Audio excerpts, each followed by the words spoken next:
Hello friends, જેનીસ કિચનમાં આપનું સ્વાગત છે। આજે આપણે બનાવશું વઢવાણી રાયતા મરચાં।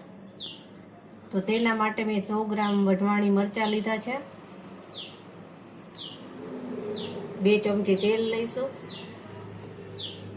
ચપટી હિંગ, મીઠું, 1 ચમચી હળદર અને 1 ચમચી રાઈના કુરિયા છે।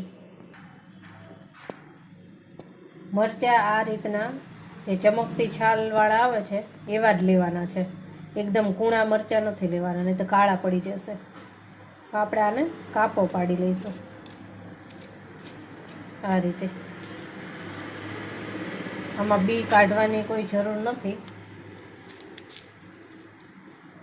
આ રીતે બધાય મરચાંમાં આ રીતે કરી લઈશું। આ બધા જ મરચાંમાં મેં આ રીતે કાપા પાડી લીધા છે। હવે મરચાંમાં ભરવા માટેનો મસાલો કરી લઈશું। 1 ચમચી મીઠું લઈશું અને 1 ચમચી હળદર। આ બેને મિક્સ કરી લઈશું।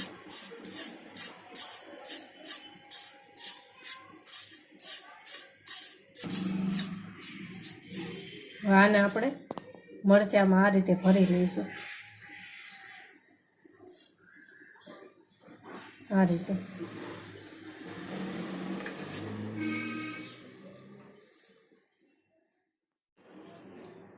આ બધા મરચાં ભરી લીધા છે। હવે આને આપણે ઢાંકી અને 2 કલાક માટે મૂકી દેવાના છે, એટલે એમાંથી પાણી નીકળી જશે। આને આપણે 2 કલાક રાખી દઈશું। આ 2 કલાક થઈ ગયા છે। આપણે મરચાં લઈ લઈશું। આ રીતના થઈ ગયા છે।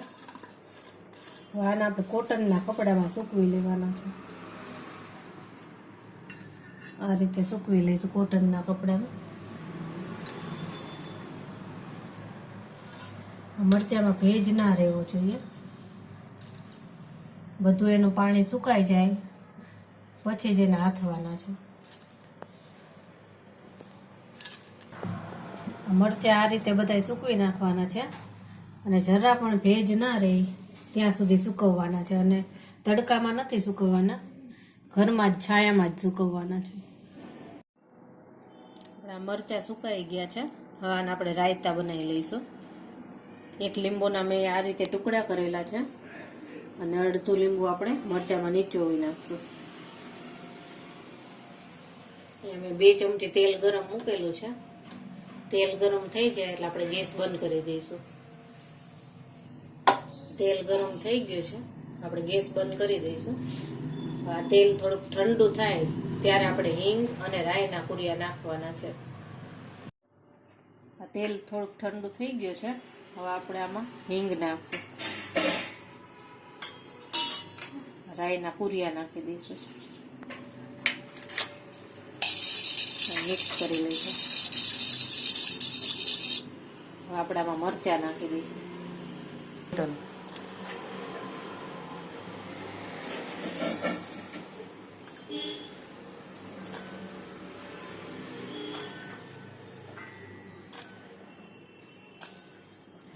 મિક્સ કરી લઈશું।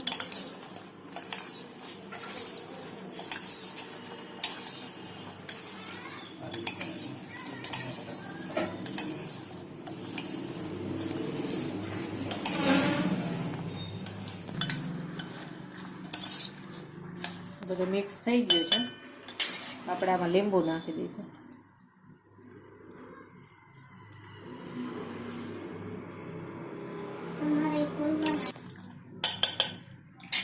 લીંબુના ટુકડા કર્યા હતા એ પણ નાખી દઈશું।